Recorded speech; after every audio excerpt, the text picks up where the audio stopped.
fill your corner with amazing people and they'll lift you up, you don't have enough time to learn, do, be everything. Welcome to this week's Escape Your Limits podcast. And today we have a fantastic guest, Mr. Sharran Srivatsaa, who arrived in the USA from India with just $100 in his pocket. He went on to become a very successful entrepreneur, starting several businesses, advising and building multiple companies in his career.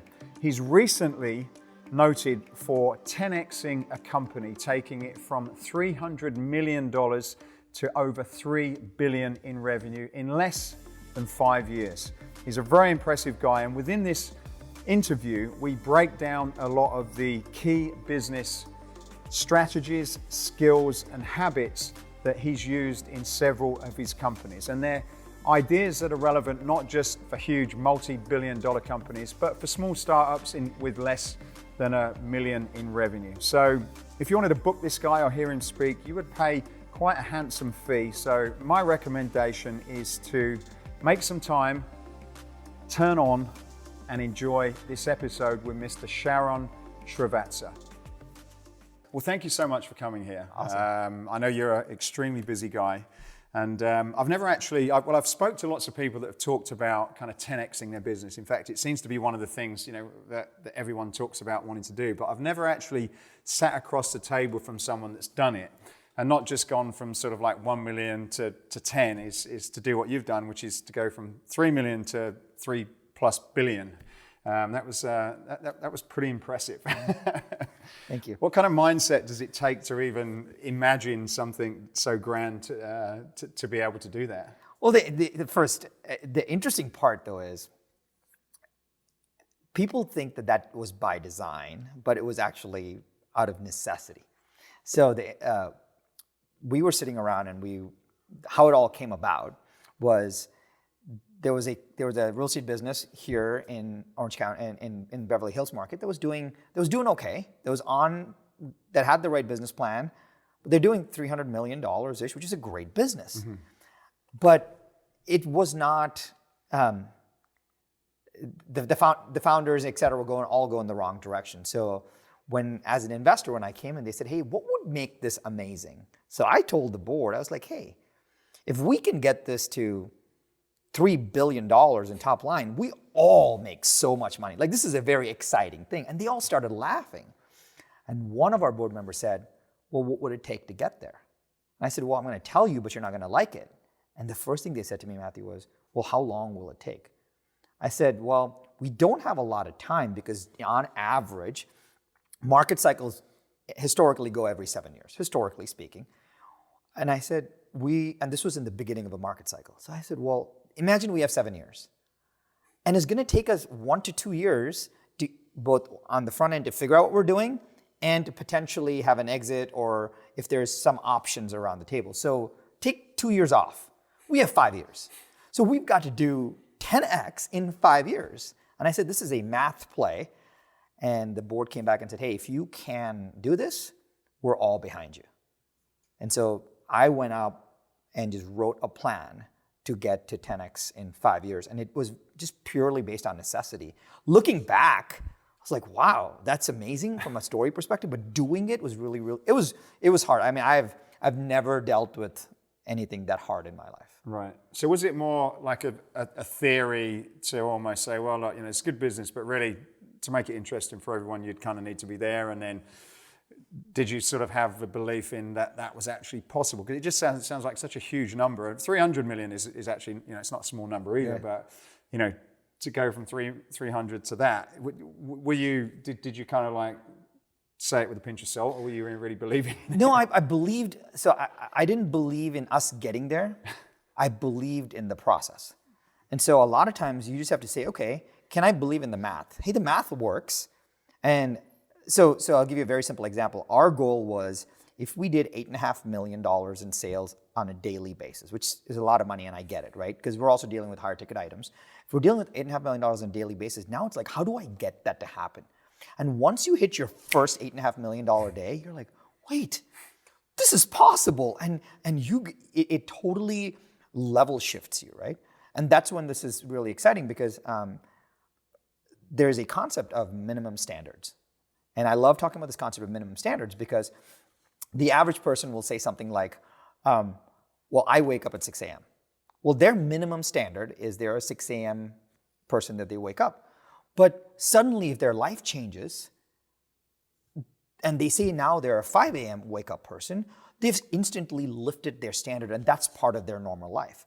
But if the 5 a.m. person talks to a 7 a.m. person, they just have different standards. Mm-hmm. So it's all about raising the standard. So I have a cousin, right, a distant cousin, and she wanted to make $100,000. And I'm the first one to, based on where you live and how you live your life, $100,000 is good money. And I told her, I said, hey, what if I showed you a way to make $100,000 in the next 18 months, only if you promise me that you're going to up that goal to $200,000? And she said, so if you can flip that switch, now the minimum standard becomes 200, right? And a lot of times I tell my friends will say, I just need this job that gives me 100,000 because I need to take care of my family because that's my base nut. That's their minimum standard. But suddenly if they have to have another child and now their minimum standard is 150, they will find a way to nail down that 150,000 minimum standard. And essentially, Matthew, that's what it was. Our minimum standard completely shifted to $8.5 million a day. Right. And when you suddenly do that, it just changes the way you organize everything in your life. So you're like, well, I'm not going to go after this opportunity because I appreciate that, but that doesn't get me to this. My minimum standard is completely different. So if we in our lives can completely raise your standards, upgrade your life. And the hardest part's like getting around, how can I raise that standard? And at our company, it forced me to do that. Right. And I was just super fortunate that happened.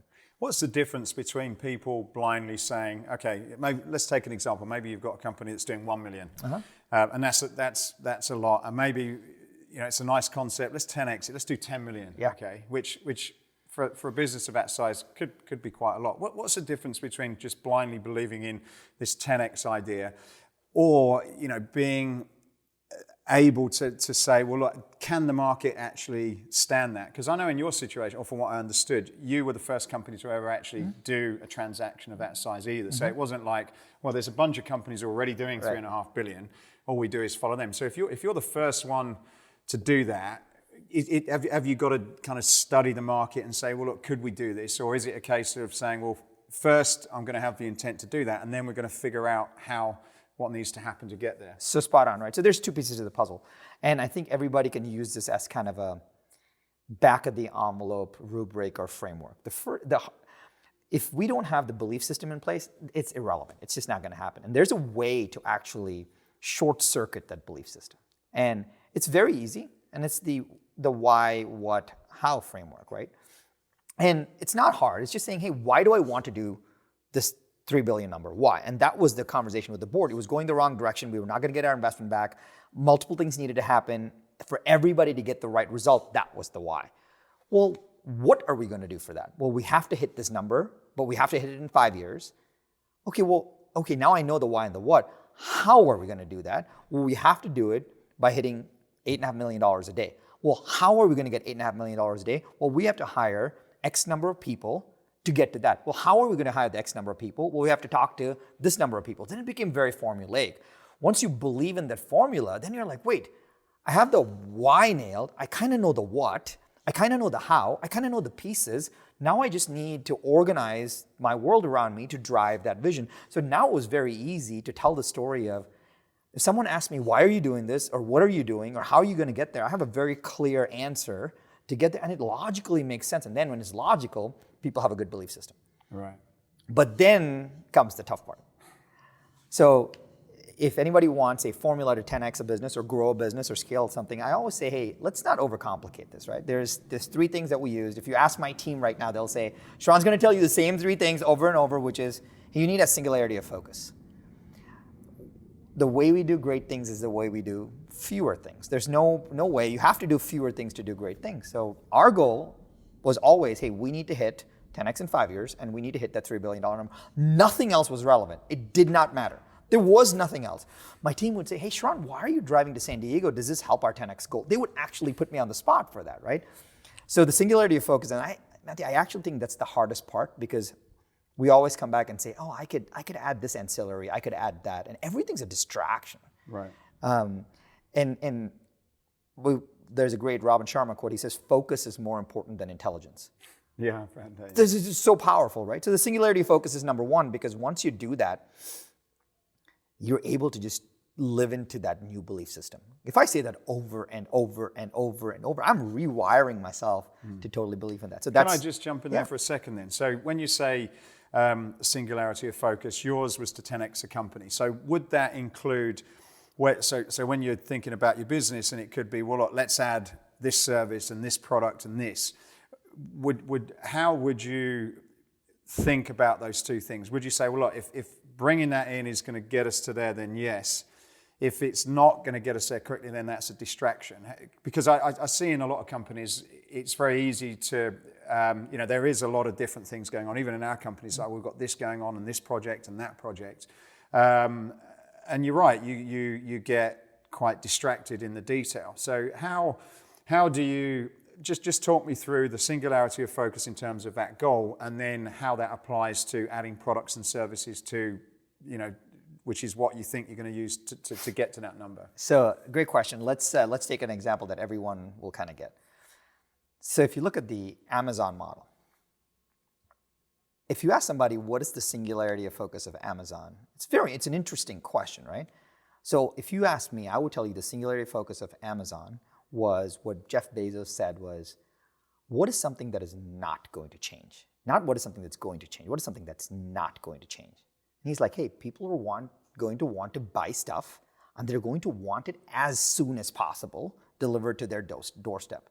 So his promise in his mind, his singularity of focus in his mind was, I need to be able to sell stuff and deliver it as soon as possible.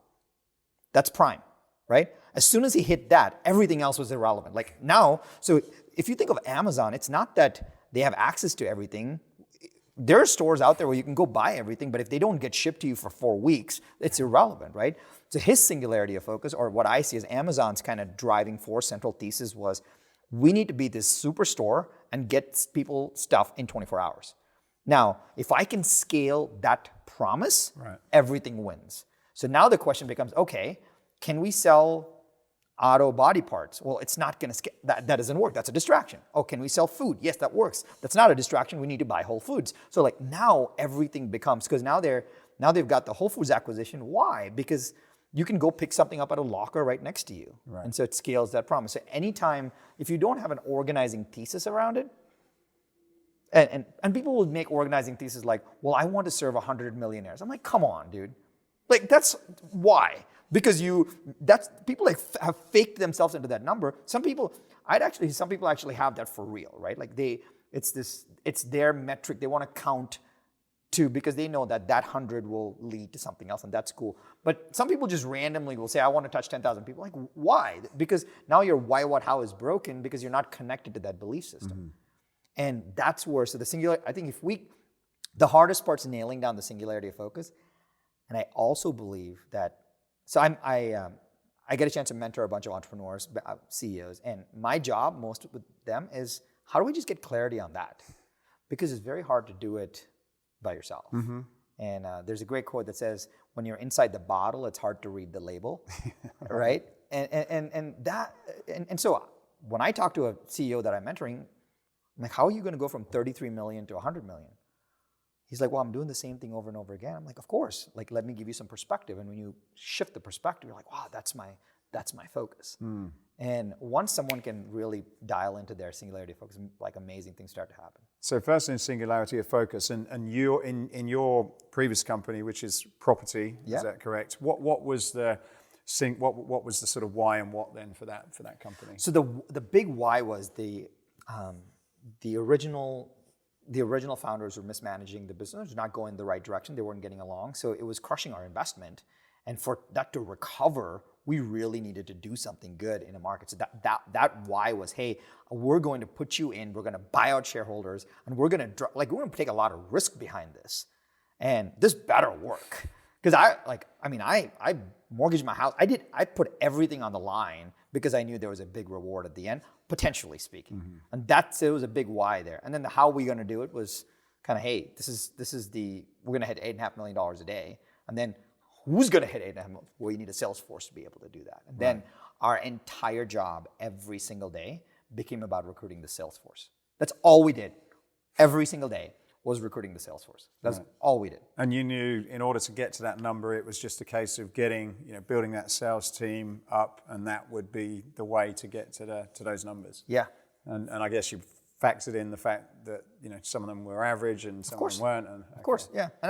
And that's when you say, so it's always you can bring the people in, but then you've got all kinds of complications around it. But that's why, hey, am I okay bringing in somebody that's a B that can be an A? I don't know. So you just need a good process for that. Mm-hmm. So hopefully, the first one is the singularity of focus. Yeah. The second one, which I'll give you a great story on, is the cadence of accountability.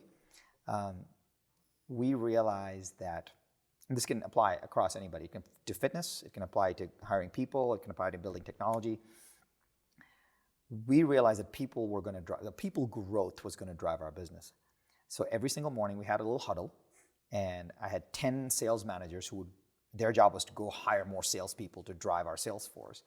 And they would get on a call with me every single morning at 9:30 a.m. Every single morning, right?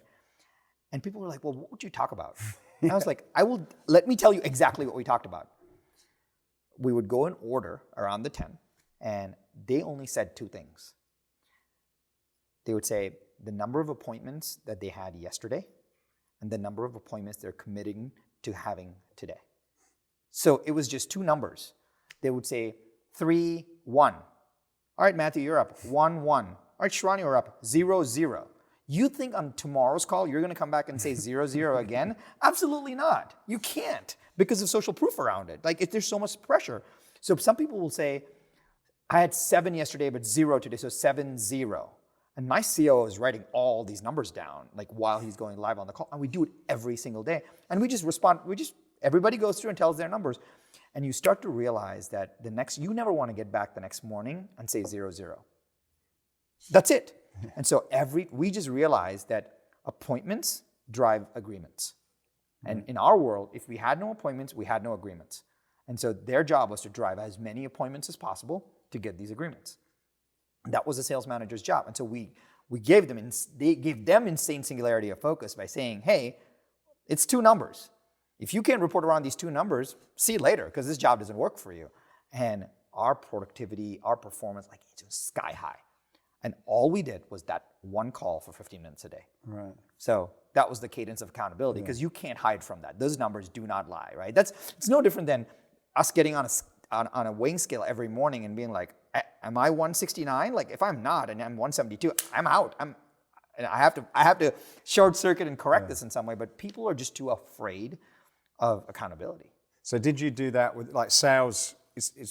I get how that would work on sales. Did you do that in all different areas and departments of the business then? Yeah, we did on the ones that needed the accountability, right? And so some components of the business are just delivering on a promise. They're like, hey, order comes in, order gets fulfilled. Is there quality control? That's cool. But when someone is responsible for driving business growth, they've got to. If there is a responsibility for driving growth, there needs to be accountability. Otherwise, you're just lying to yourself. Right. And who was it? Did you kind of, when you took it on, step back and look at the system and say, well, look, here's the key things that we've got to get right. So you obviously figured out the sales and the appointments and then what was required. Were you the architect of those key points and then what you would need to do for this second part to drive accountability then? Was that a special skill that I would say I knew what was going to drive the bus. And I said, I've got the singularity of focus. How are we going to get there? We're going to get there via our people. How do we get a system in place where I know every single day, are we getting there or not? Because I didn't want to wait a quarter to figure out we were off track. I want to know daily. Mm-hmm. And that's the daily cadence makes everything so much better. Yeah. We just realized very simply, in a people-based business, and we can talk about this from a leads perspective, hey, you're figuring out people. There's a certain number of leads that are coming in. Those are conversations. Those conversations are coming to appointments. Appointments are converting to agreements. They get onboarded, and hopefully they perform. And so that was the cycle. And we're like, hey, if I can affect the leads here, it's going to affect performance here. How do I get that channel working? And this is my job. I'm going to own this. Mm-hmm. And when you take ownership of that, yeah, it gets exciting. So singularity focus, cadence of accountability, and the last one, I think you nailed it with the last question, is good process drives good results. Process, right. People are just too scared to put process in place because it starts to show the holes. Yeah. And if you don't have process, you just don't know where things are breaking. And I would rather what we call front load the effort. Let's do everything up front, turn it on, see where it breaks, and you can fix it. Otherwise, you're like, oh, we'll fix it as it goes along. Let's sell something first. That's interesting, but then you'll never be able to scale that way. No. So I'll come on to your background, but from what I've gleaned from hearing you talk a lot, it sounds as though you're kind of leaning toward, you're kind of a process person. I'm an operator. You're an operator, yeah. Okay. So I'm not. Yeah. And so what would you do then for someone like me that's probably not the good at putting in processes and then sort of, look, I suppose I'm more of the creative idea person. But I understand the importance of that and the shortcomings of not having it. So what would you do in that case? Not necessarily for a big company. You could say, well, just go out and hire someone. But when you're a small startup and you're probably not leaning to that way, how could you kind of get that in place, being as though it's one of the three fundamentals for 10xing a business? Yeah, I think what you just said is the faster you can admit and to your core true nature, the better it is. And there's three roughly, they hear about three personality types, right? There's the artist, the creative, the visionary that can see things and patterns that no one else can see. There's the manager who can do what is told and does it really, really well. And then there's the operator who can bring everybody together, right? And everyone has a dominant and a secondary. So you're probably more artist than operator, but you've succeeded in your business so far because you understand the pieces. You just probably don't enjoy it as much, right? But you know when something is broken. I'm probably more operator first, artist second. So if you take a basketball team, Kobe Bryant is an artist. He shows up, he does his job, and he leaves. He doesn't run the team, right? That's his job is to be the rainmaker. Your job is to create and bulldoze the path so the operator can come through. I think the hardest job is when you're working outside of your, call it genius, to get a little bit of help. Mm-hmm. Every single person that gets hired in our organization has to take is very simple, has to take the DISC profile. And we don't do anything complex, it's really simple. There's a D, the I, the S, and the C, and the D is the driver. And most entrepreneurs you see it, you have a vision, you're a driver. You're like, hey, I love this stuff.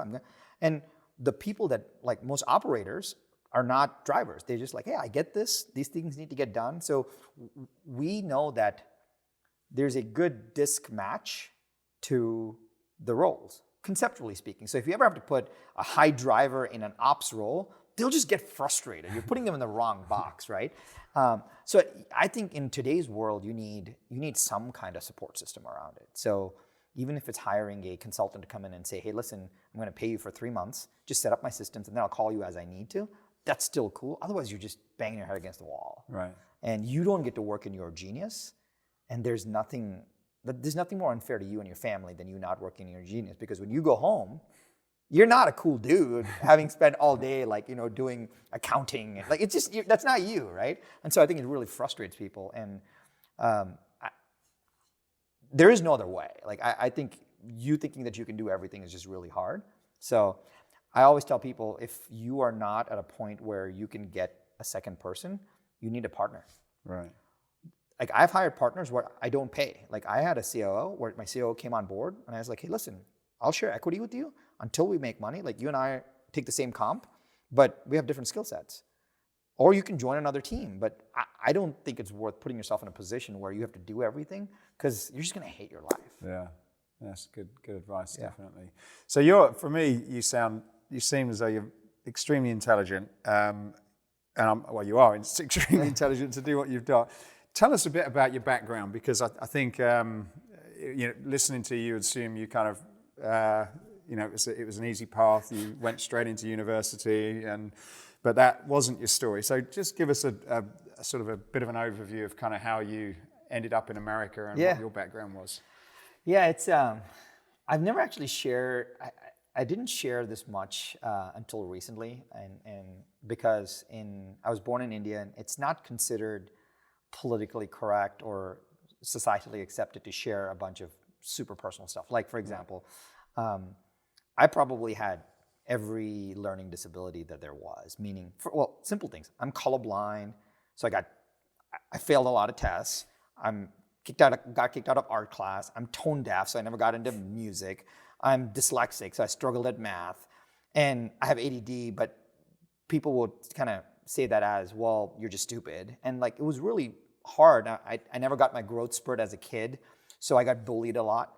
And to the point where I remember, I think this is crazy, like I didn't have the courage to even tell my parents this until recently as an adult, where I wouldn't even walk from one class down to another class, probably 30 feet, because I knew I was going to get beaten. So I would run around campus so that I wouldn't be bullied. And that was hard. I didn't want my parents to have to deal with that, and that was hard. And I think at some point my dad realized. He said he knew that something was wrong. He didn't kind of push me. He knew that something was wrong. He knew that I was an odd duck in this system that didn't provide for probably what I needed. And my dad never left India, never left the country. I was the only child. My parents didn't believe that they could afford any more children. And my dad, I remember him, I was sitting on a park bench, like maybe around my 10th birthday. And he said, he's like, maybe there's a better place for you to grow and spread your wings. I'm like, now my dad's kicking me out of the house? Like, like, I'm 10 years old, but I got it. I couldn't be, it was like Harry Potter. Like, I'm like, get me out of this house. Like, and my parents sold everything they had, everything, to send me to the US. And even then, they handed me one check for 1 year of university. And they said, hey, we can't afford the next 3, at least not right now. If you can make it, great. If you can't make it, come back. We're your safety net. But you may probably do better in the US. And that was my, so I went hard on learning to play tennis, and that I needed a skill to get out of India. So we spent singularity of focus. My dad said, academics are secondary. That's not going to get you anywhere. Yes, we'll take your SATs or whatever, but we need a skill. We need like a highlighted skill to get you out. All I did between 10 and 17, Matthew, I played tennis 6 hours a day. Really? I'd never played it before. My parents didn't know anything about it. I just played because it was cheap.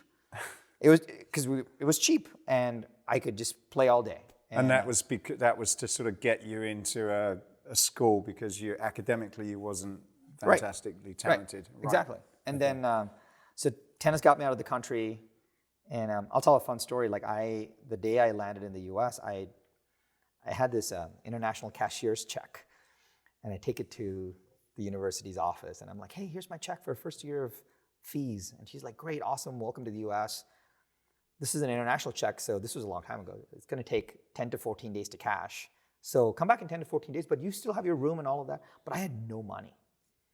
I probably had, a couple $100, but I didn't have a lot. So I was like, how am I going to live for 14 days? I don't even have money to eat food. So a couple days go by, and I was out of most of my cash. I'd gone to every pizza party there was on campus.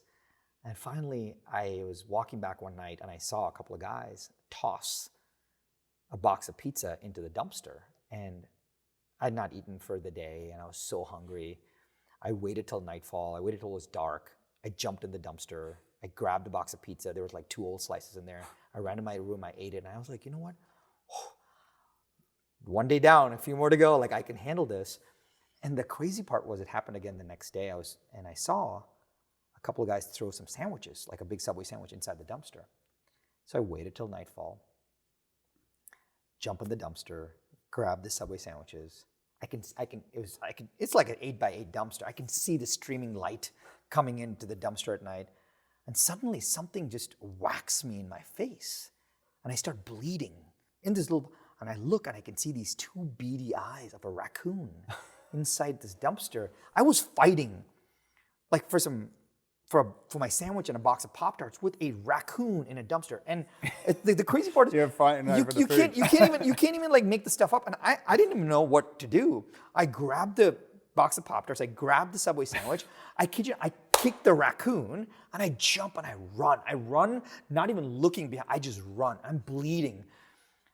Sounds like a kind of a cartoon skit, you know. But if you think about it, that's like I had no courage to tell my parents that ever happened. Wow. I think my parents actually heard me say it on an interview like recently. But that was a low. Yeah, I was like, wow, if I can survive this, and I don't say this for anybody to have pity. If I can survive this, I'll be okay, because you know, it gives you a whole new kind of mental perspective. Yeah. And when food is challenged, whatever we have, what we live here with, is pure gravy. Like, we're so fortunate. And that kind of led me to, that was like my early days, and that led me to making the money to pay for school for next year. And so we've gotten, from that point on till today, it's been 19 plus years. So we've had 5 exits in 19 years. And my wife makes fun of me. She's like, you've made more money than you have lost. Or she's like, you've lost more money than you have made. Really? And I was like, we always say, hey, like, you lost me a jet and a yacht. And I'm like, come on, don't say that. But there have been some rough times, but we all get to count and celebrate the better ones as well. So was money ever a focus for you when you was, I suppose you were going to school to improve your education, improve your life? Was money something that was like, look, you want to make some money, or was there another sort of, you talk about singularity of focus, was there another focus that you went after? So it's a great question, because I'm not money motivated. I'm just not wired that way. I'm not a money motivated person. I appreciate it. I know that it gives our family security, but once you hit the base, and I know my family is okay, I'm good. I'm grateful. I'm good. But I'm not. Where does the next $1 million come from is not on my mind. Like, I'm not money motivated, and it took me a long time to say that, because the yardstick for a measure of success in our society is the 3.4 billion. Like, people should know that I didn't walk away with $3.4 billion. That would be fun, but that never happened, because a lot of things happened. We had investors, we pay taxes, and all of that good stuff happened. But it's easy for people to say, well, you don't have to worry now because you have it. Mm-hmm. But I just was generally never money motivated. I was just a sucker for the challenge. I was just a sucker for the growth. I was just a sucker for the opportunity.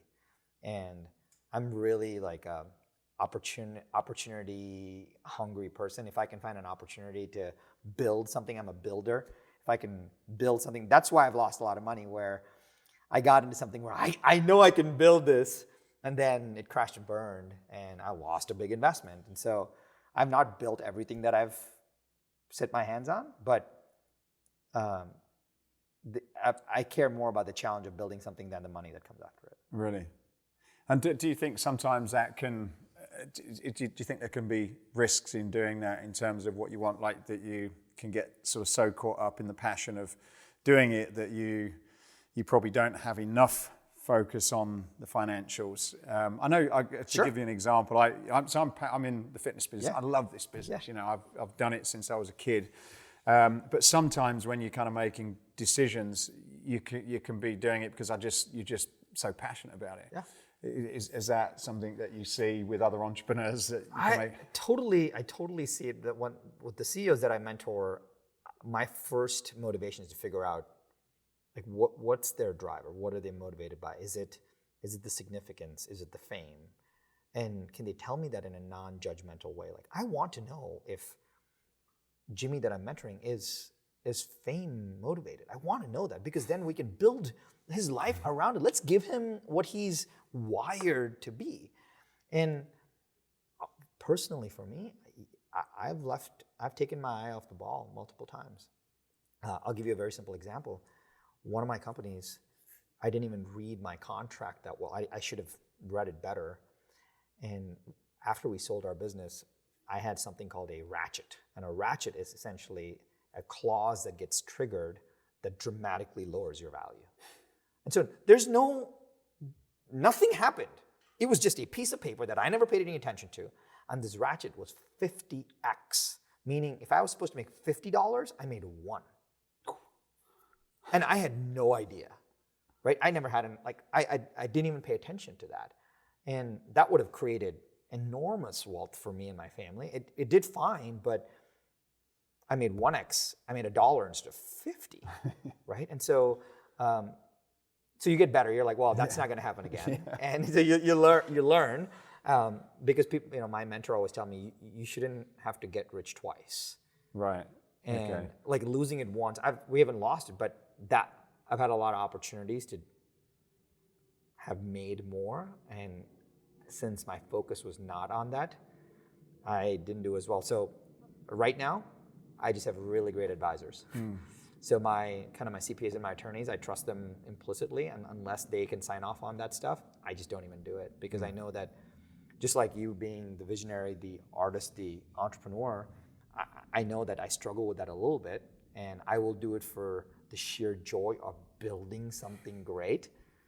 Then actually kind of, like my team makes fun of me. They say, hey, Sharran, you care more about building your email list, like we were talking, so you can have more impact on people than how much you sell to your list. And I was like, I love 1,000 more subscribers. I don't care what we sell them. I just want to have this impact. And they're right. They're crazy, because the builder in you comes out. And so I'm getting better at not taking kind of my eye off the ball on the other stuff.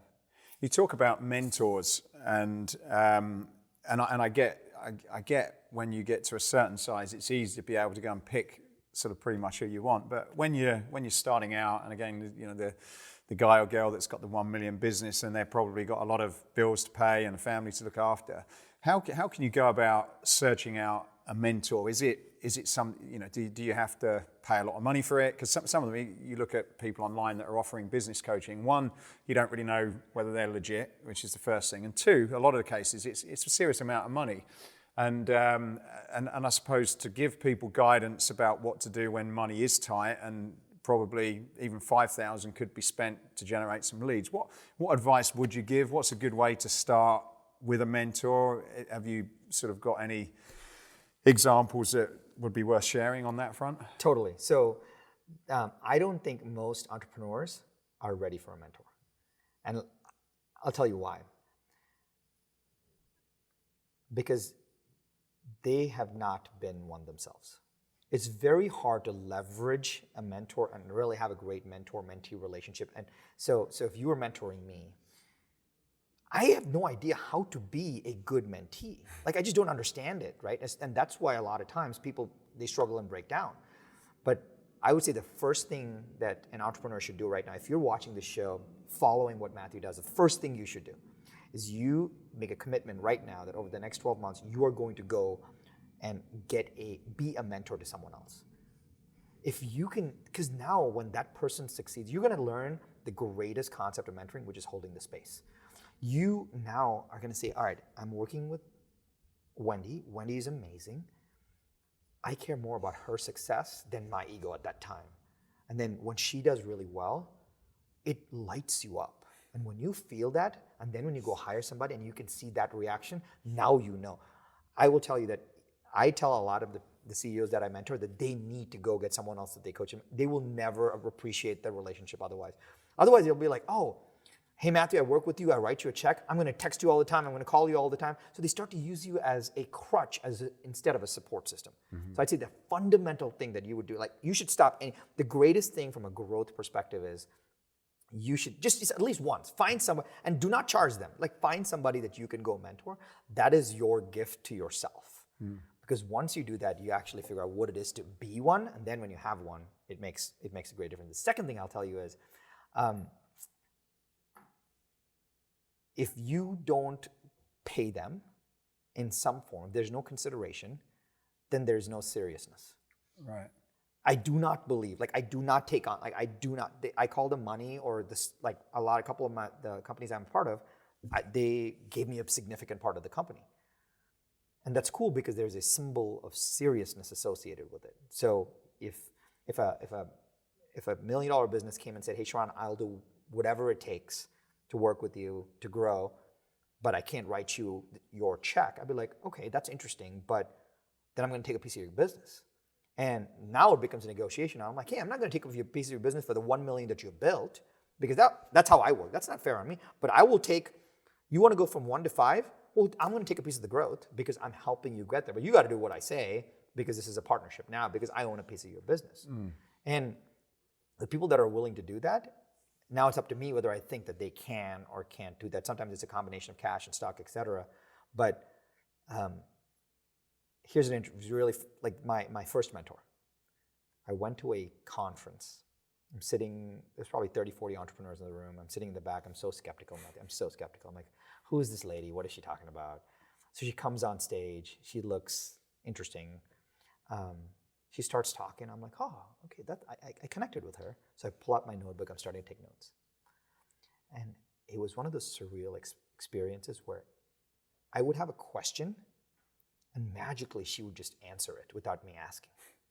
I would have a question, I'd write in my notes, and magically she would just answer. I'm like, oh my goodness, this is weird. And this happened for a whole hour, and I was shaking because it felt like an out-of-body experience. I leave. I'm like, that was awesome. I leave. I call my dad. My dad's an entrepreneur, a really sharp guy. I said, Dad, like, I got to tell you about this. And my dad tells me, so what do you want to do? I said, man, I could crush my business if she would actually support me, if she was my mentor. And this was early on when I didn't have a lot of money. And he says, okay. It's like, I'm going to give you an idea. Email her and say, you've got to offer her something. So he tells me, like, what is something that you can afford that is still going to hurt? So pick a number. I said $10,000. He's like, okay, $10,000. He says, this is what my dad's a professor of English, right? So he crafts the email for me. He says, write the email, say, dear so-and-so, I saw you speak and I was, totally impressed by you. I would like to offer you $10,000 as a symbol of my seriousness. And all I ask in return is that you prioritize my communication. I don't need any calls, emails, anything. When I'm stuck, it would be amazing if you could just get me unstuck. That was the email that I wrote. She writes back saying, are you for real?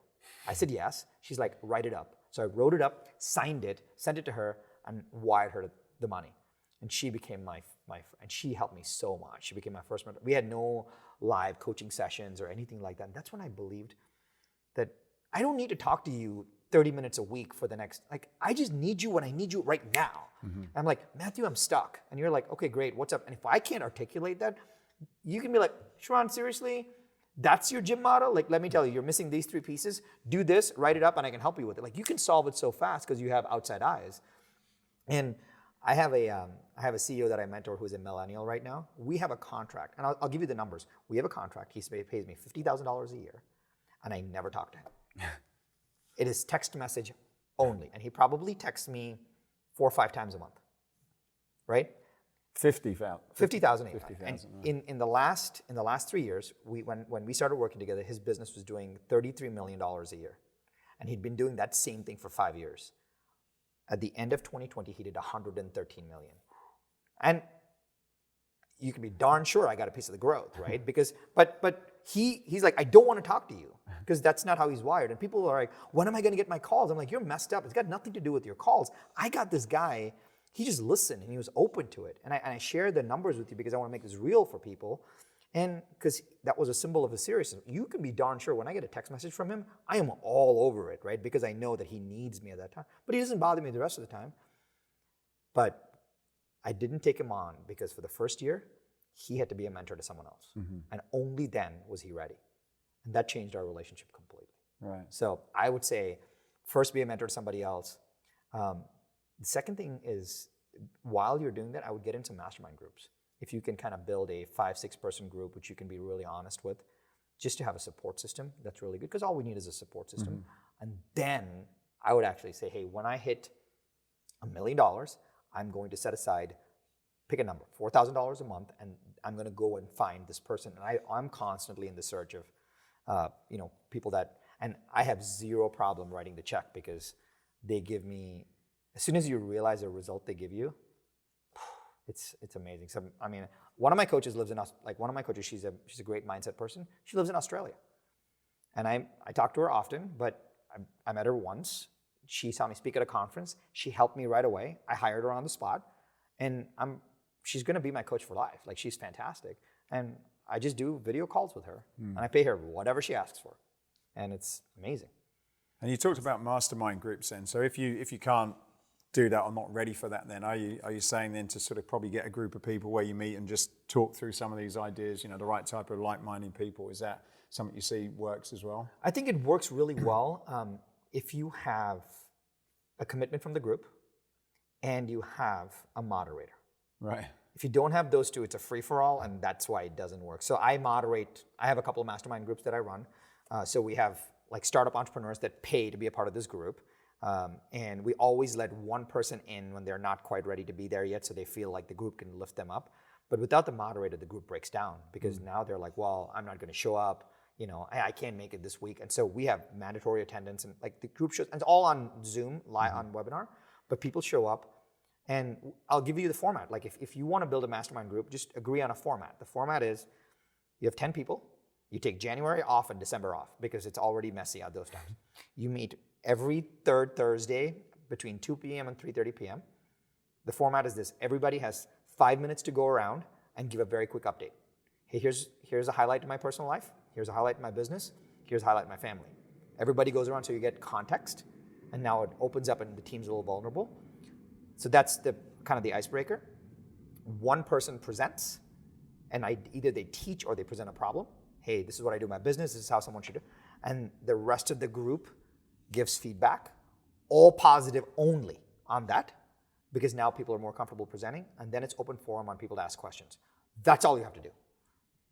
If you just did that, warm up, one person presents. Now in 1 year, all 10 people know every other person's business because they've presented well, and someone else has helped you solve a problem or helped you think.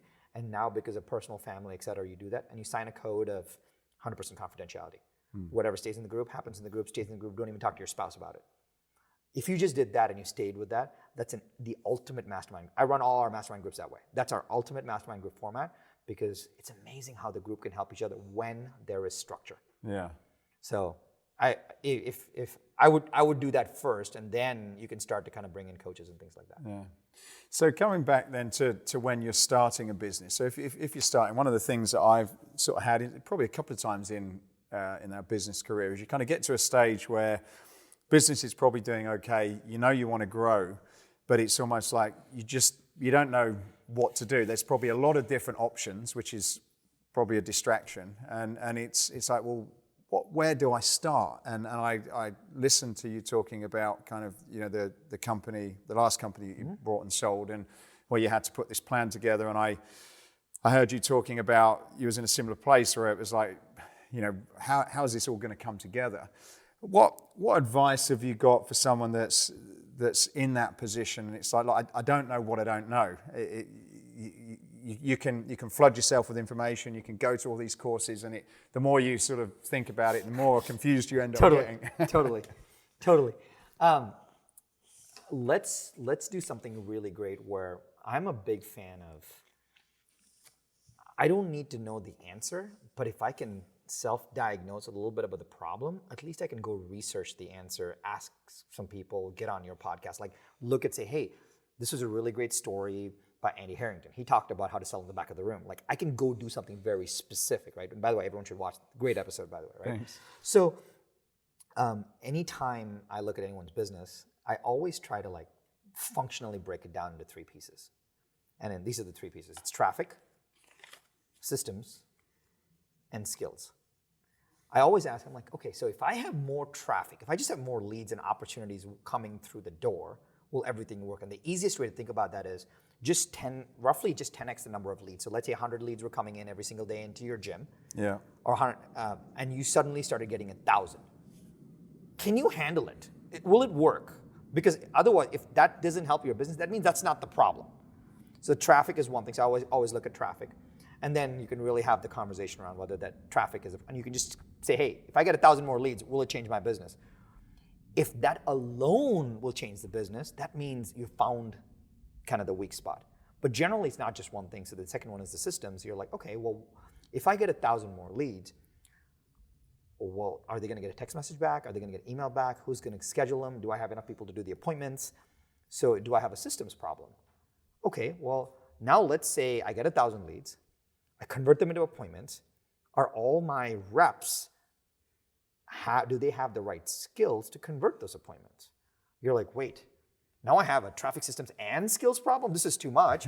What if now you can say, well, if I only had to upgrade one of these, what would I do?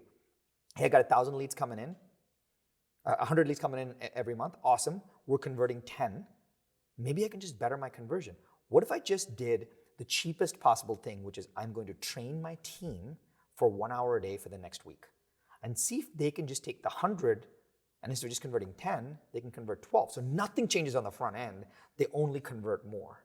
So I always start with the skills. Right. The skills are the cheapest, but the most impactful to do because it also raises confidence in people.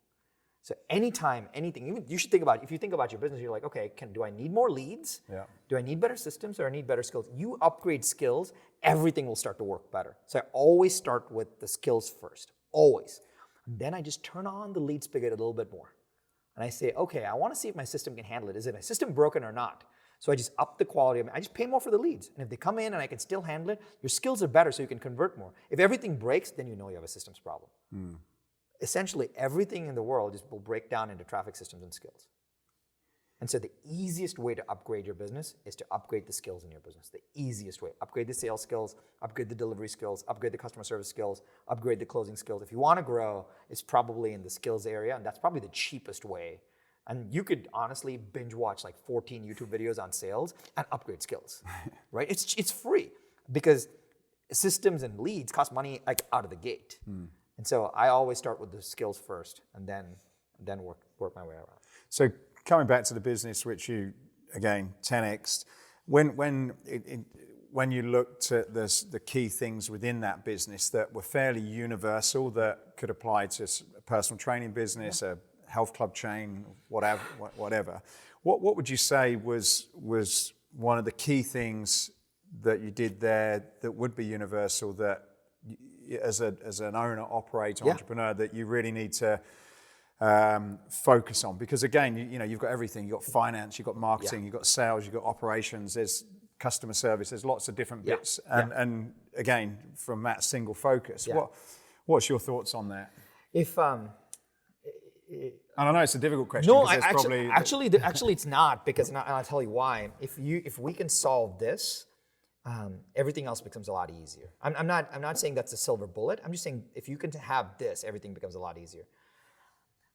Whenever, let's say you were starting a new business and you just had a ton of opportunity, but you just didn't have time to convert them. People will say that's a good problem to have, right? Well, kind of, but it's amazing because you've solved the hardest problem of our business, which is the flow of opportunities.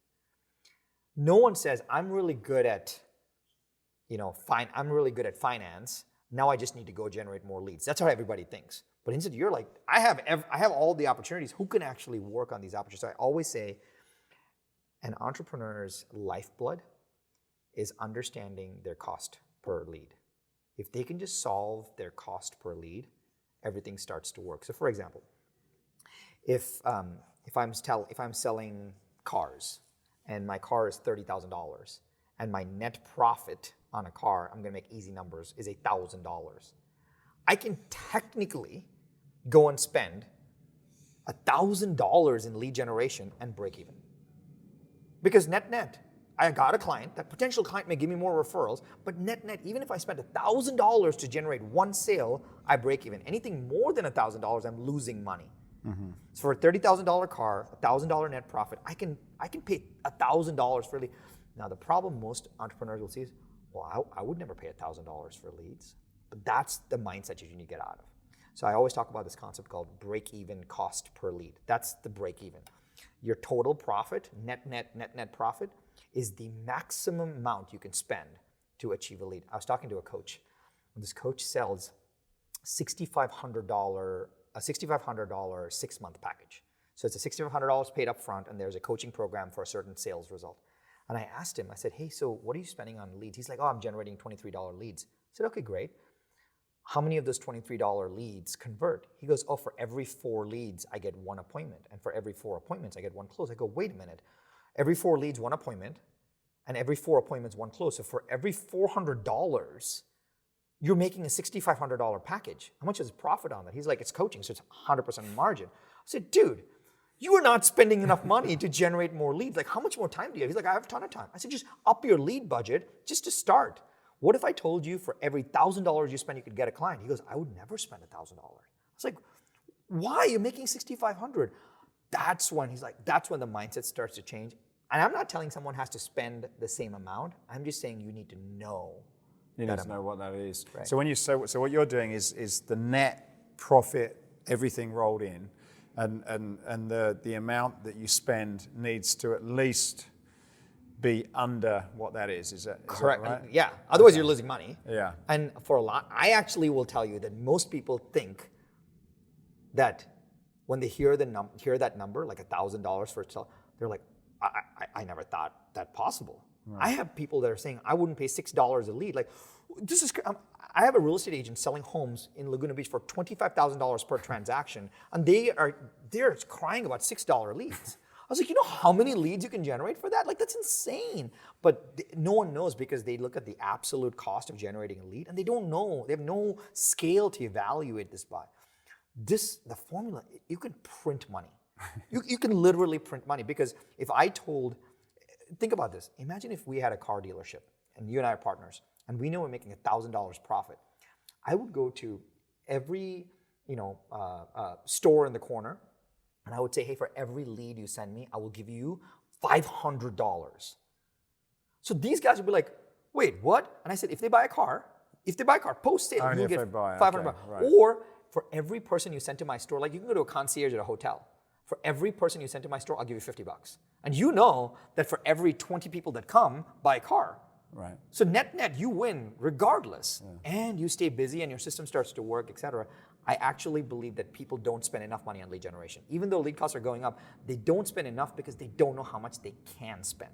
And is that the problem? I certainly know for us that's something that seems to be very difficult to work out from business to business. Would you say then that's just common because people don't spend the time to fully understand the formula? Yeah, totally. And if you're ever struggling to figure out what it costs you, don't overcomplicate it. Just take your net profit, take how many clients you served, and just divide it. Hey, I made $10,000 this year, and I had 20 clients. Awesome. I can make $500 net per client. Just start with that as the assumption. How many clients does it take me to get 1 sale? 10. Awesome. So I can spend up to $50 a lead. Like you and I just made the math happen right now. Then you can start to tweak it to see if it holds true with the scaling, et cetera. But I will tell you, 9 out of 10 people have zero idea what their break-even number is. And if they can just nail that, if the only gift I can give you is to nail your break-even cost per lead, you will win so big, because now I can go to a bank. I actually went to a bank to scale our business. And I said, hey, here's our math. I put my own money in to show you this math works. I'm going to do it for another 30, 60, 90 days. And I just want you to watch. I put my own money in. And once you're comfortable with this, then you can lend me money for this. And the bank's like, I'll give you money at 4%. And I'm like, I'm clipping at 100% return. So once you can get that working, then it gets very, very exciting. Does that only work with certain types of business models where you've got sort of people, like maybe consumer, where you've got people turning, or if you're trying to build accounts that you're then going to continue to service? Does that formula apply as well? It actually applies even more. Really? Because, so for example, let's say it's a gym. And let's say, I'll use easy math, let's say it's $100 a month, right? And what people don't know, we should ask them is, hey, how long do they stay before they quit? $800, 8 months. So you roughly make $800 for this person. Awesome. What is your general operating cost on the gym? It costs me net, I get 30% margins. Awesome. So you make $300 net for that person. So if you went out and paid $300 for that lead, you still win lifetime value. And you can do that over time. And you say, well, I'm not getting the $800 up front. Awesome, cut that in half. How much more do you want up front? And then you can just solve that number. The lifetime value is a huge number. It's amazing. That's why people online will say, I'll pay money to get the lead because I know on the funnels in the back end I can make more money. But the recurring subscription stuff all gets factored into the lifetime value of the lead. I believe that we can pay way more money than we're paying right now to acquire the lead. Can you get that wrong, horribly wrong? You can, which is it would help a lot if somebody just looked at it once. Yeah. And I also will do just a hypothesis. Hey, I think my hypothesis, I make 10 grand, I got 20 clients, I think it's 500. Let's assume that this works. I'm going to invest $1,000 in marketing and see if it works. I'm a big fan of the test and invest mentality. I'm like, hey, here's my hypothesis. I'm going to test and invest. If I test it and it works, great. If it doesn't work, I'm out. And that's totally okay. It's unfair to tell people you need to stay with this for 18 months. Like, that's not fair. But you should test it from a very, hey, I'm in, I'm going to test it. Yeah. How do you factor in the brand building? We talked before the interview started, the amount of time and energy you put into building your list. You're not selling whatsoever in that list. My guess is that just on your cost alone, there's quite a big investment, and then you've got promoting the various bits of content, and you do a great job at providing a lot of free content out there. Where does that factor in? Is that something that, in terms of measuring the return on investment, which is quite difficult if you're just building a brand and educating, what's your philosophy on that brand build and how that figures into the numbers? So, great question. I believe in today's world, everything is your brand. Because 30 years ago, you and I couldn't have a brand. It was like GE or Britannia or whatever. Like, the big companies were the only ones that could advertise. So the people that advertised built their brand. I believe that there are strategies today where you can build your brand and generate leads at the same time. Any strategy that allows you to build your brand and generate leads at the same time is really, really powerful. So you can say, hey, listen, here's a piece of content. Here's my YouTube video that I did with Sharran. But Sharran and I did a worksheet, which I'm happy to do. We did a worksheet where just opt in to get this. So now they're like, wait, Matthew and Sharran did a worksheet. I watched this video. I want to get that break-even cost per lead worksheet. Now they actually opt into getting something. Now you start to build your list along. So the brand is still built as oh my gosh, these guys know what they're talking about, which is true. But you got to give me something to get like, back-end content. I will tell you, when we started our recent real estate business, one of our businesses too, we do software systems and training for the real estate industry worldwide. We did zero in ad spend to get our first 1,000 clients. Just because I went on social media and I'm like, hey, I started a new company, you should go sign up. That's insane. Like 10 years ago, I could have never done that. But it's 10 years of adding insane value. You built this brand and you write one email or one Facebook post and just out comes everything. So imagine you had the brand, imagine you had the pot, imagine you had all of this now 15 years ago. It's like you are a celebrity right now. Imagine that happened 15 years ago. Like, it would have changed it made everything so much easier. And we're crazy not to build our personal brands because people they have mediums like Facebook, Instagram, et cetera, connect with these people, right? Sure, Nike has a great brand page, but I don't follow Nike. I follow Cristiano Ronaldo, who got the Nike contract, right? But not Nike. So I think there needs to be a brand-based investment, but if the brand-based investment is not helping you generate leads or grow your list, et cetera, straight up branding is interesting to me, but I'm not. It has to do something else for you. Yeah. What's your thoughts about CEOs, entrepreneurs building and investing in personal brands? I know if you look at millennials, they get that. Yeah. That seems to be a big thing at the moment. Probably older generation, mine and above, kind of closed behind doors. You generally don't see or hear about them. Even in our business, we have this conversation: is it the right thing to do or not? What's your thoughts on, in this day and age, running a business? Should people think about that, or is it just dependent on your own personal style? Great question. I am a huge fan of leading with the personal brand, but how you do it is very interesting. So, for example, my primary medium, and we've talked a lot about this, my primary medium is the written word. So I mentor a lot of my CEOs to say, like, nobody walks into my CEO mentoring program not without saying that I'm not going to build my brand. Yes, you're going to build it in your own way. So that might mean having an email list. That might mean, hey, I'm only doing LinkedIn. So one of my CEOs that I mentor is huge in the real estate space, business to business, and he loves LinkedIn as his primary platform. I said, well, great. Don't worry about anything else. Let's just focus on that. And he leads pour in. Like, he gets speaking engagements, everything. He uses that as his primary platform. In the olden days, we all need a platform if we have something to say or sell, right? So we get invited on a radio show. You get invited on the podcast. Like, you have a platform. The brand is just a platform. If you're robbing yourself without giving yourself the platform that you truly deserve because of who you are. You don't even have to manufacture anything. It's just, hey, I'm Matthew. Here's what I do. If you like it, and I only have 300 people, that's 300 people more than 300 people is a lot of people. Can you imagine? Like, no, the average number of people that show up to a person's funeral is 17. Really? Right? Like, 300 people is a lot of people that follow you every single day. I couldn't be more pro on, like, being your authentic voice and saying what you mean and just building it, but build it your own way. If you don't like doing video, don't do video. If you like interviewing people, interview people, but be true. If you like writing, write. If you like LinkedIn, post, like, whatever, but there's got to be something that you like. And then I would just over-index on that because it humanizes what your company stands for. And that's super powerful. Yeah.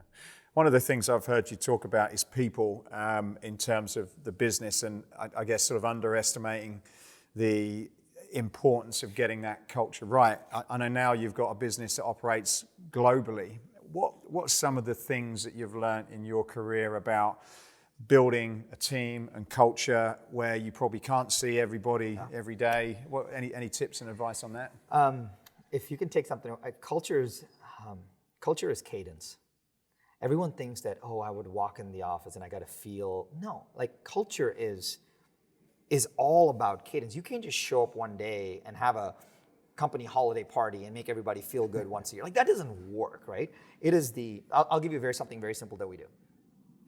Every week, and it's simple, but it happens every week. Every week when we kick off the week, Sunday night roughly, I write what I call a kickoff email.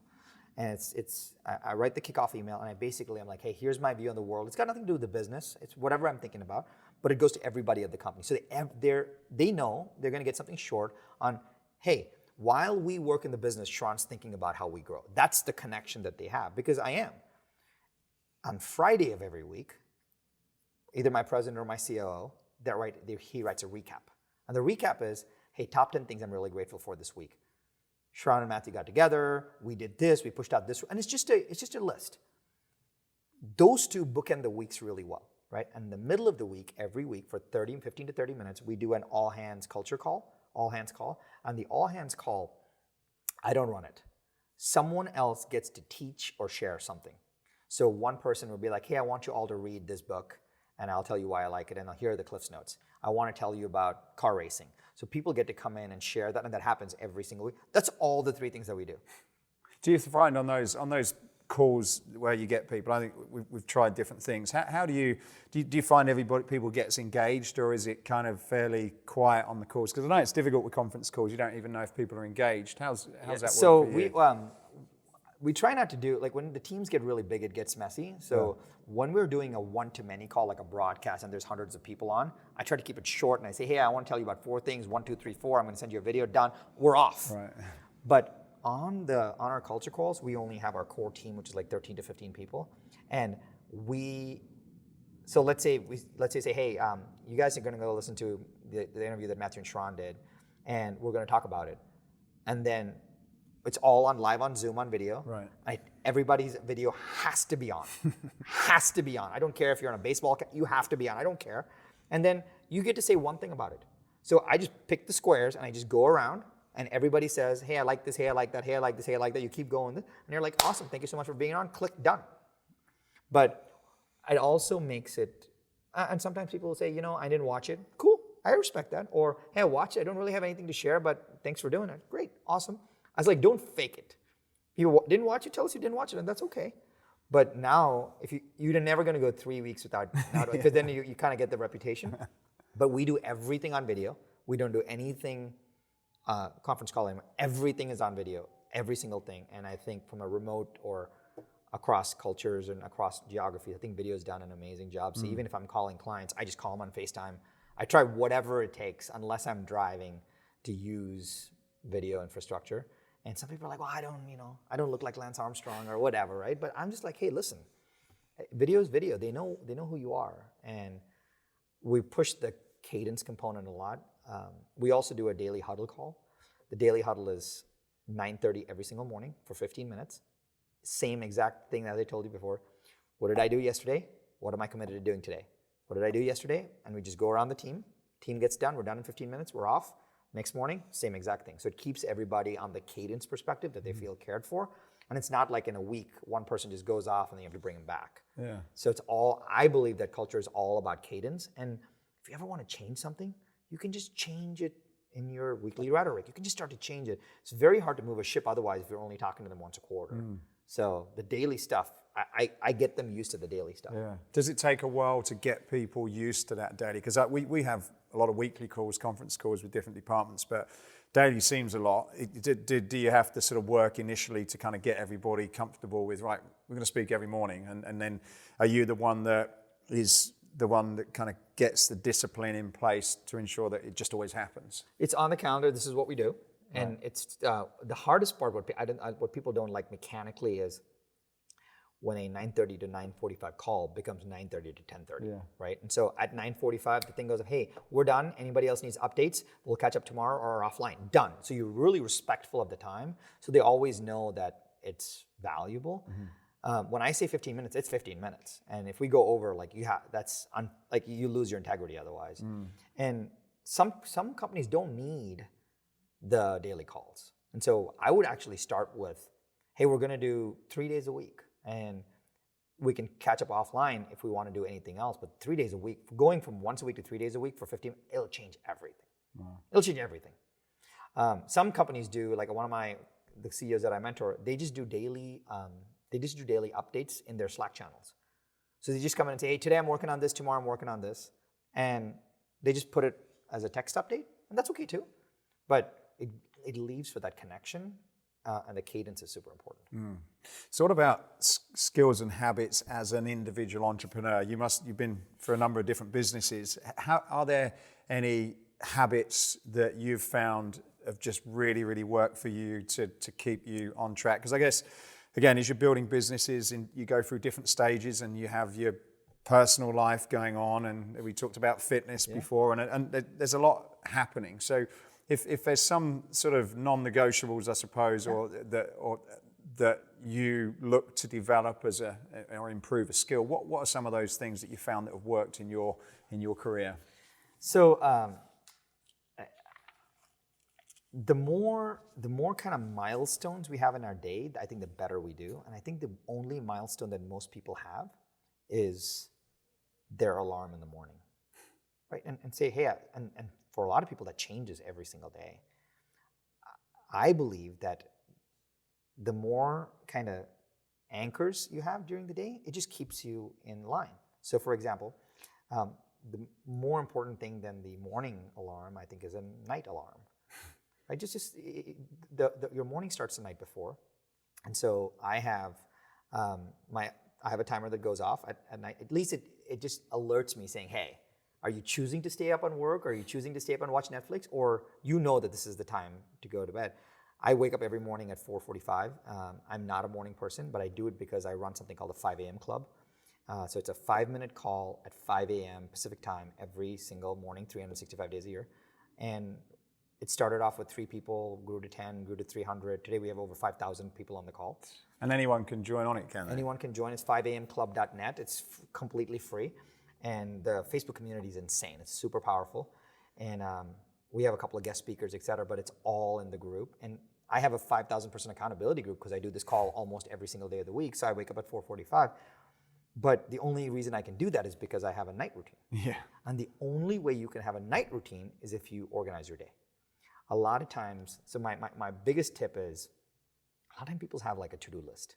Oh, a to-do list. A to-do list, right? And for an average entrepreneur, this is just me, I found it happen. They start their Monday with 10 things on the list. They knock off 4, but they add 14 more. Then the Tuesday has 34 things. By the end of the week, it's like 60 things, but you still had a great week. Now you're like super overwhelmed, and you're like, okay, I'm just going to restart my list on Sunday. And then you go through that process again, and it's very psychologically debilitating to do that. So I've gone away from the to-do list component completely. I think they're evil. Really? Because we can because you and I want to do more, be more, give more, create more ideas, and you can, like, if I told you, hey, what are the 15 things you can come up with like 15 more things. Yeah, I've got lists, lots of stuff. But when the lists don't tie into something finite, things start to break. So if a project that I have cannot be scheduled into my calendar, then I don't have the courage to prioritize it. And if I say, hey, I'm going to do my taxes, go with the idea, right? Mm-hmm. Well, okay, when? Well, it's due April 15th, so like March 15th. Awesome. March 14th, I'm going to put a 4-hour block on my calendar. I'm done. It's there. I'm done. There's no to-do list entry. It's right. Like I've already committed to that. So any project that I have, I just commit to it on my calendar, and I just run my life by my calendar completely, because that is my commitment.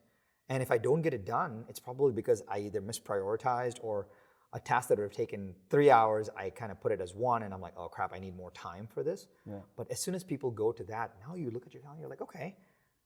That's why we don't let our tasks bleed into the evenings, bleed into the mornings. Yeah. And so since we have more things we want to do, entrepreneurs can never get it done. Like, there's always more.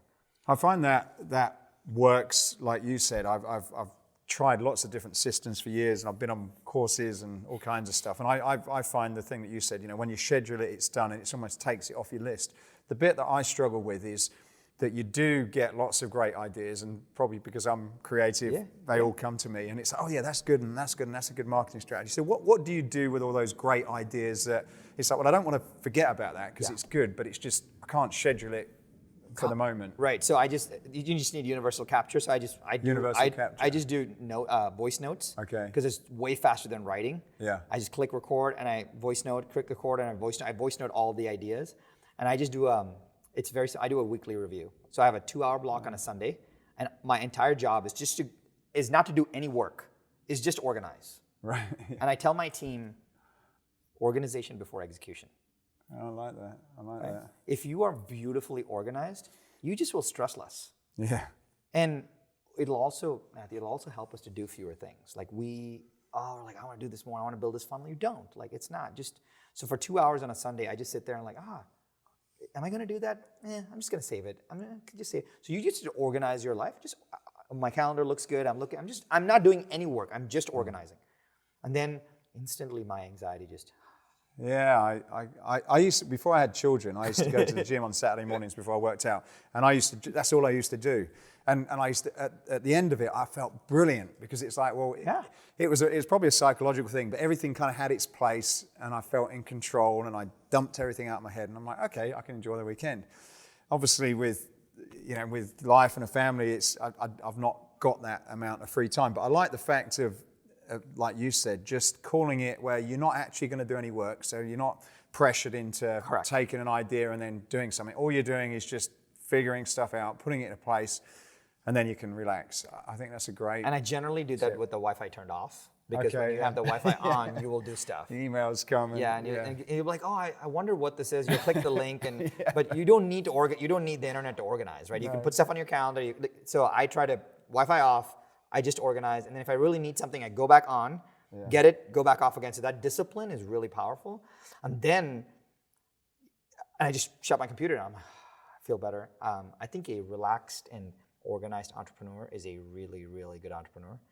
And if you can do anything to just it's organization before execution. Yeah, that's a great statement. You talked about a relaxed entrepreneur, and being entrepreneur, I guess, is a lot of times is not relaxed. There's a lot of pressure, and sometimes it probably gets on top. I heard you talk about where the cash flow was tough in your previous business, and you're putting your own money in there. What do you do when you're in that sort of fearful state? You wake up in the middle of the night with sweats. I'm sure you've been there. How do you deal with that and sort of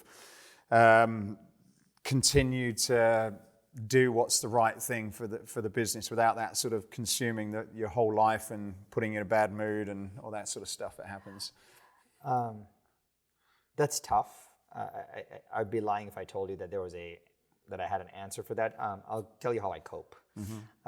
Not drugs. I tell you how I cope. I think it's really hard for our logical brains, and I don't know much about neuropsychology or whatever, but I realize that when I have more than 3 or 4 things going on, it's like a 1, 2, 3 too many, and then I get really, I have decent intellectual capability. Like I get anxious. So there are times, Matthew, when I'm driving on a highway, and I'm so stressed, I pull over, get to a Starbucks, and I just write. I write, and I write the exact feeling. I'm afraid about this. I'm nervous to be on this podcast with Matthew. I just write.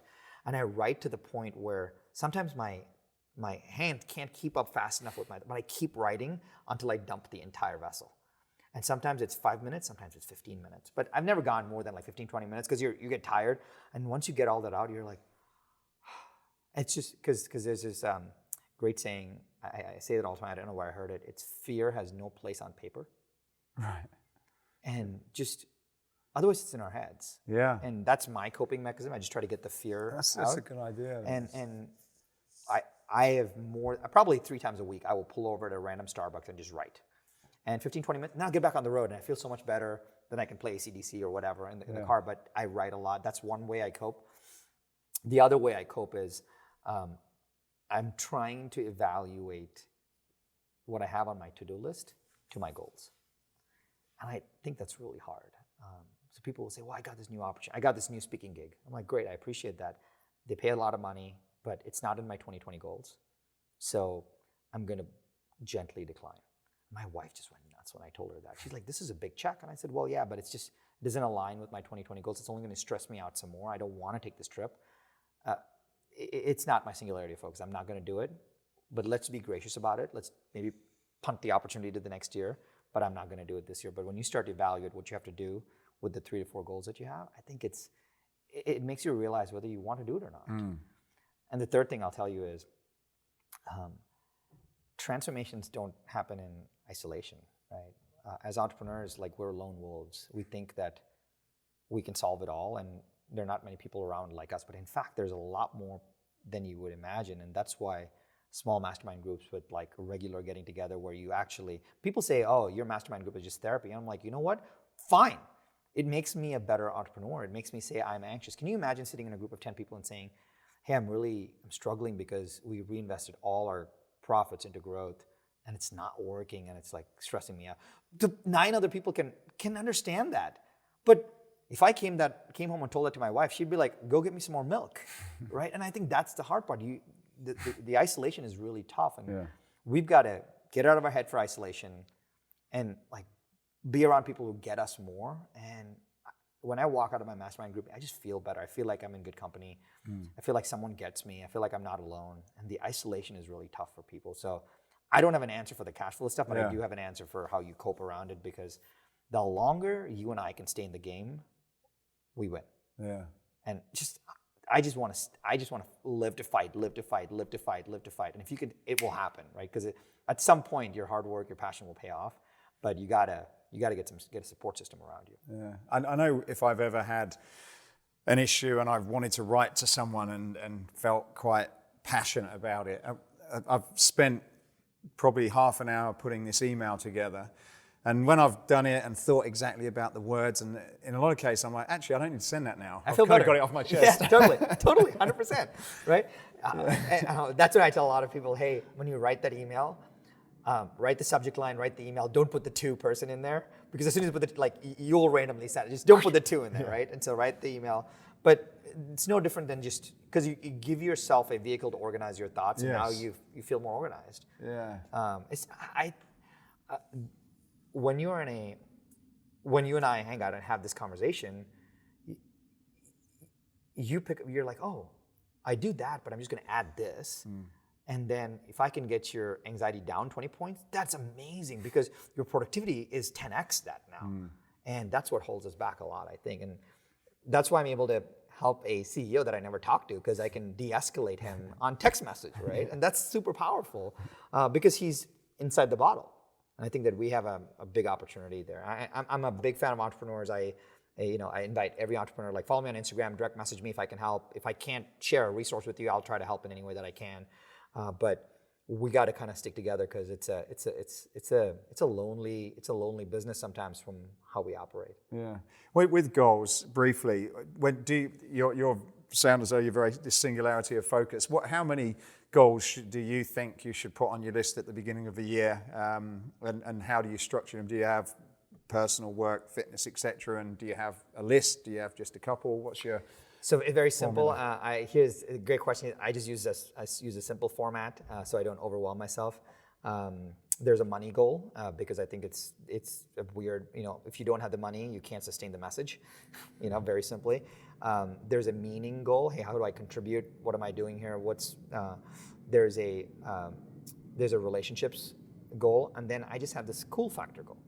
Cool factor. Yeah, it's like, hey, I want to do an epic father-son trip, or something that's epic. So I generally do a money goal, a meaning goal, and a relationships goal. The cool can be, hey, my personal growth, I'm going to read, etc. But it's just generally money, meaning, relationships, and something cool. And I have like 4. And then my entire 12 months is 12 big projects. Right. So my goal for January is to do this. I'm going to do everything in January to get that done. Hopefully I've made significant progress. I give myself enough time, because a lot of times we wait until August and we're like, oh crap, we only have 4 months to get there. But so I have the 4 big ones, and then each month I have a big project, and that's it. That's it. So really? I know in January I'm working on one thing, and that's all I care about in January. That's, if I get that done, a big one or a big part of that goal is going to get done. That's a very simple strategy compared to what I find. I'm overwhelmed by, you've got so much, and I like, in some ways it's like, well, that's simple. I can sort of almost like relax now. I've just got one thing to think about. And I guess I answered the question myself, but it obviously works for you then. Well, it only works because if you go 3 weeks and you've done nothing in support of that goal, you know that you've done nothing in support of that. If you have 14, you're like, I did a little bit of that, and it gets diluted. Yeah. I've also tried to make people confuse the goal with a to-do. Yeah. So, hey, organizing your closet in 2020 is not a goal. Like, that's just a task. The goal has to be ambitious and aspirational, and like, it's got to transform you. You've got to become a different person to achieve that. Just because, hey, I'm going to learn how to golf better this year, that's not a goal. Like, it's got to change you. Otherwise, it's just something you tick off your list. Like, I'm not interested in that. Like, so that's why people have like 14 or 15, and 7 of those are just padded, where they can just say, I just need to get my taxes done on time this year. I'm like, no, it's not transforming you in any way. Right. You're going to get done whatever you want to get done, but when you have 3 or 4 big things and you don't get that done at the end of the year, it really lights a fire under you. And you don't need many, because 3 to 4 big things a year can really propel your life. Yeah. So just before we wrap up, I've got kind of one final question, but before that, I wanted to just find out how people can get in touch with you. You've got your different groups and social media. Maybe you could just share a few of those ways to connect and learn, or hear if you're speaking anywhere or anything like that. Yeah, totally. So I'll give 3 different people like different things. So I'll give 3 easy ways. Way number 1, if you ever wanted to create a morning routine that was exciting to you, it's free. It's called the 5 a.m. Club, 5amclub.net. I will probably never stop doing that. It's been an amazing community. So 5amclub.net, it's free. You're welcome to join. And that's at 5 a.m. Pacific time, is that right? right? So if you're on the East Coast, or if you're in Europe, like, you can totally cheat, because you can get on a 2 p.m. call. So that's 5 minutes at 5 a.m. every single day. It's totally free. You don't even have to say anything. You're muted. The second is, I took this story of growing this company 10x in 5 years, and I sat and I wrote the 37 lessons that I learned. And it's probably like if I wish I'd known all that now, or then, it would have been great. So it's 10xin5years.com. So the number 10xin5years.com. There's no opt-in. There's none of that. It's free. Just go look at it. Maybe that something will help you. And I'm putting all my stuff these days on Instagram. So again, it's a lot of free content. So feel free to follow me. If you think I can help, just direct message me. Happy to help. But whichever medium works best for you. So it's 5amclub.net, 10xin5years.com, or Instagram, if those work. And I'll get all the links and we can share them as well. And what's your ambition now that you've been very successful in business? What are you going after now? Do you still enjoy business and you're going to continue to do things, or is there other sort of bigger goals that you're going after? I've got two big things that I'm thinking a lot about. The first one is the primary thing that's driving me right now is I want to find a way to elongate the timeline of everything, meaning I'm not doing this for my lifetime anymore. It's not the legacy play, but could I create a platform where my children and their children can succeed? So the investments that we're making, the decisions that we're making, the brand that we're building, the book that I'm writing, it's all hey, can this stand the test of time? And that's been a really good filter. Like, I don't want a result tomorrow. Like, can this be a 100-year project? And that's really, it's amazing because like potentially my grandchildren can benefit from that. So I have this 100-year lens, which has been and it's taken a lot of stress out because I'm like, oh, I can take a 2-week vacation. I've got 100 years left, so which is very cool. And the second is I find that I get insane joy watching other people succeed. And so like the few CEOs that I mentor, when they hit their goals, like it feels like I did it. And I can't be more happy for them. So I've been pouring a lot of my time into kind of my mentoring program, and it's been amazing to do that because at some point there's nothing else I can do, and watching them do things that I can't do is super powerful. So the 100-year vision and kind of doing that along with helping other people get their goals has been like really fun to do. And watching people like you, people don't realize this though, how hard it is to schedule time, get someone here, do the research, do the notes, have great crew, put this out, and someone is just consuming this content and be like, oh, who is this guy? And he looks like Lance Armstrong. That's what people think. They don't realize how much time and effort it takes. And I want to celebrate what you do, because it takes so much time and effort and commitment and passion to do this. It's awesome, and that's why I'm grateful for you having me on, because people don't realize how hard this is to do. So thank you. Thank you as well. Final question. Escape Your Limits is about escaping what you've believed is possible and impossible, and gone on to make it possible. Outside of what we've spoken about, what would be a kind of a memorable example of escaping your own personal limits? I never believed. I honestly thought, Matthew, that it was all about like what you can produce. It was, hey, people would say, well, if you want it, it's up to you. You got to create it. You got to manifest your future. You got to. There's a lot of pressure on you. And I'll tell you, I never believed this. I never believed, and we talk about this quote, transformations don't happen in isolation. I never believed that the power of a support system. I just never believed. I never believed, like I'm so much better because of who I have in my corner. I'm so much better who I have. If instead of me thinking about, I'm going to work on my personal growth, I'm going to work on my skills, I'm going to work on my business, my family, my company, all I care about right now is how do I stack the deck in my favor? How do I get the people in my corner? Who can I pay to be on my board? Like, how can I get 15 more people in my corner? Because when I get stuck, they are bailing me out. They are making me better. So I've gone to this, my escape your limits kind of secret is stack the deck and fill your corner with amazing people, and they'll lift you up. You don't have enough time to learn, do, be everything. Just stack your corner. Like, if more great people you have in your corner, the bigger you're going to win. Fantastic advice. Yeah, it's certainly something I've resonated with me. I think it's a good point. You're right. You do think it's all on your shoulders, and it's about the team you build, and certainly I've seen that in our company. And but I suppose you can, when you're running the business on your own, you you kind of forget that, I suppose, and you think you've got to do everything in a lot of cases, and and there are ways around it. So yeah, fantastic advice. Well, look, I could speak the whole day, but unfortunately we haven't run out of time. So thank you so much for coming.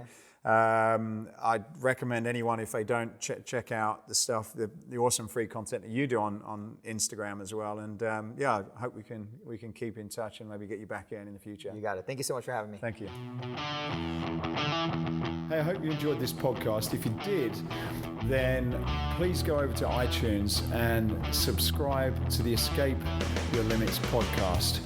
Leave a review, leave a comment. It really would help us a lot to continue to keep these going.